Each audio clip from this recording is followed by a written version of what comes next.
Hello friend, आप सभी का एक नए वीडियो में स्वागत है। तो हम पढ़ेंगे आज विश्व के प्रमुख पठार। ये हम लूसेंट के भूगोल पाठ को कंप्लीट कर रहे हैं, जो कि एग्ज़ाम की दृष्टि से बहुत ही इम्पोर्टेंट है। अगर आप चैनल पे पहली बार आए हैं तो चैनल को सब्सक्राइब करके बेल घंटे जरूर बजाएं।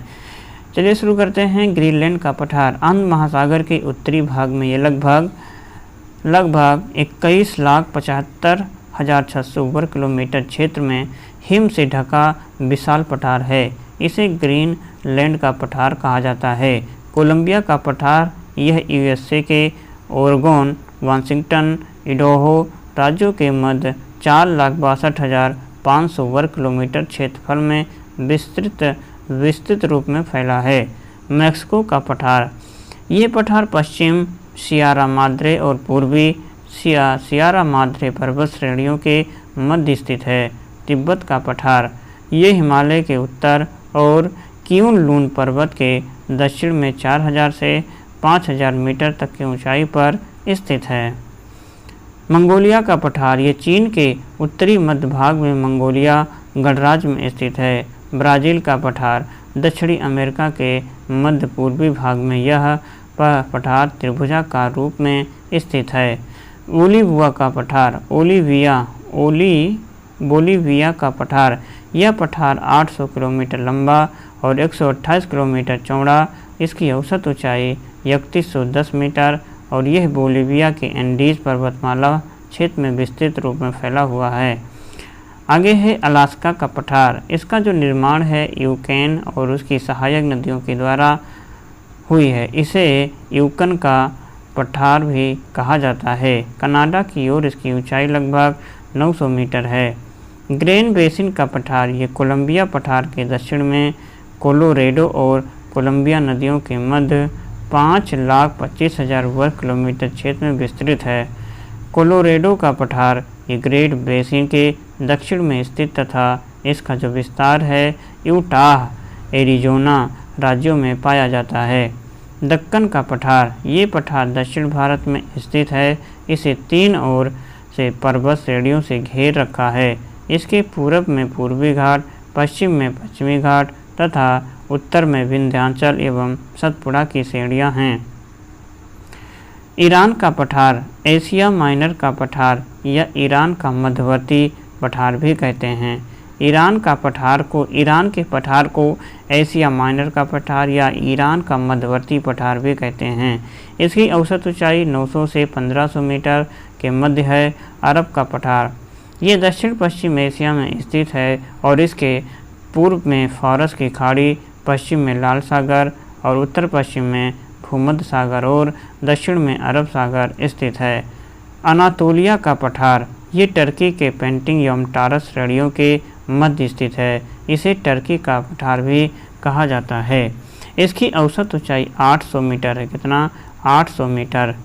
अबिसीनिया का पठार ये पठार पूर्वी अफ्रीका के सोमालिया, इथोपिया एवं जिबूती के क्षेत्र में विस्तृत रूप में फैला है और इन तीनों देशों को संयुक्त रूप से हॉर्न ऑफ अफ्रीका कहा जाता है।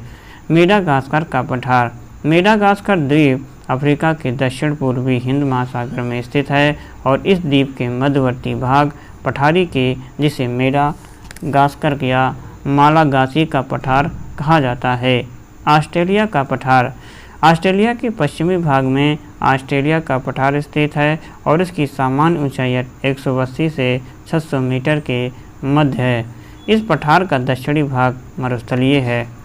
चियापास का पठार ये दक्षिणी मैक्सिको में प्रशांत महासागर के तट पर स्थित है और इसके उत्तर में तबास्को, दक्षिण पश्चिमी में तेहुआन टेपेक की खाड़ी, पूर्व में ग्वाटेमाला और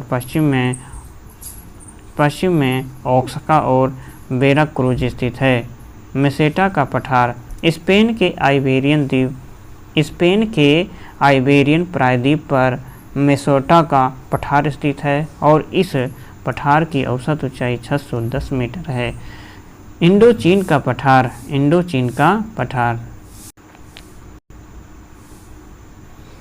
इंडोचीन का पठार ये दक्षिण एशिया के पूर्वी प्रायद्वीप पर स्थित है। इस भाग पर सीकोंग, मेकोंग, मिनोम आदि नदियाँ प्रवाहित होती हैं। विश्व के प्रमुख रेगिस्तान। विश्व में उष्णकटिबंधीय मरुस्थल प्रायः महाद्वीपों के पश्चिमी भाग में भूमध्य रेखा से 10 डिग्री से 30 डिग्री उत्तर एवं दक्षिणी दोनों ही गोलार्धों में व्यापारिक पवनों की पेटियों में पाए जाते हैं। उदाहरणतः यहाँ आटाकामा मरुस्थल और कैलिफोर्निया मरुस्थल जो उत्तरी अमेरिका में है।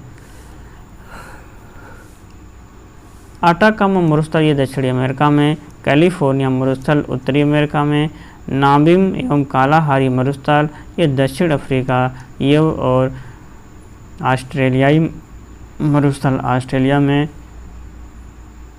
अरेबियाई मरुस्थल एवं भारत एवं पाकिस्तान का थार मरुस्थल आदि।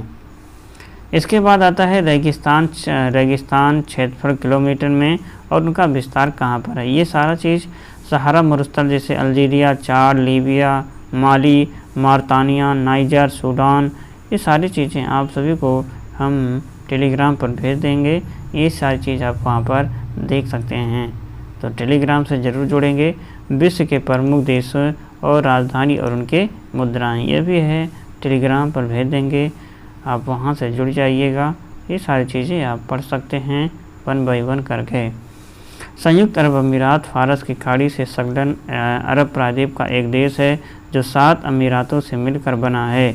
7 अमीरात Abu Dhabi, Ajman, Dubai, Fujairah, रस अल खैमा, शारजाह, उल खुवैन।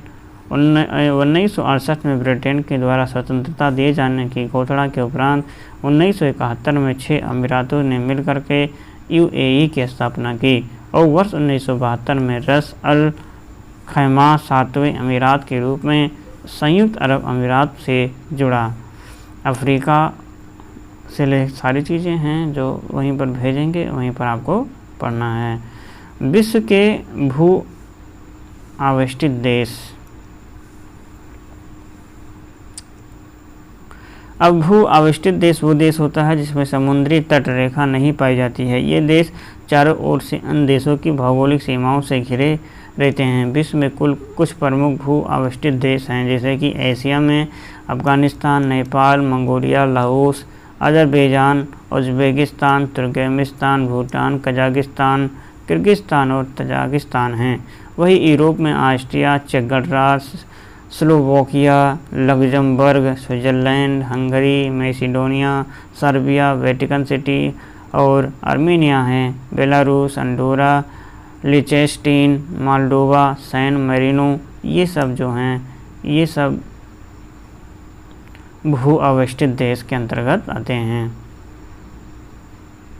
सबसे बड़ा भू आवेष्टित देश जो है कजाकिस्तान। भू आवेष्टित देशों में 2 ऐसे देश हैं जो दोहरे भू आवेष्टित, अर्थात ये देश चारों ओर से उन देशों से घिरे हैं जो स्वयं भी भू आवेष्टित हैं। इन देशों के नाम हैं लिechtenstein, उज़्बेकिस्तान। विश्व प्रसिद्ध स्थल, यहाँ पे विश्व प्रसिद्ध स्थल हैं, ये भी सारा चीज़ हम वहीं पर भेजेंगे। और इसी के साथ ये जो भूगोल है समाप्त होता है। अब इसके बाद लूसेंट में भारत का भूगोल आएगा अलग से, ठीक है। ये अभी हम भूगोल पढ़ रहे थे जो विश्व से रिलेटेड था, भारत का भूगोल पढ़ेंगे और वो भी इम्पोर्टेंस है। ये भूगोल था पूरा ब्रह्मांड, भारत का विश्व का अलग अलग होता है, तो वो चीज़ें हम अलग वीडियो में पढ़ेंगे। तो इसमें आज के लिए इतना ही। वीडियो अच्छा लगे तो लाइक, कमेंट और शेयर ज़रूर कीजिए अपने हित में दोस्तों के साथ। पहली बार अगर आए हैं तो चैनल को सब्सक्राइब करके बेल घंटी जरूर बजाएं। तो चले मिलेंगे हम नई वीडियो में, तब तक आप पढ़ते रहें, मस्त रहें। नमस्कार।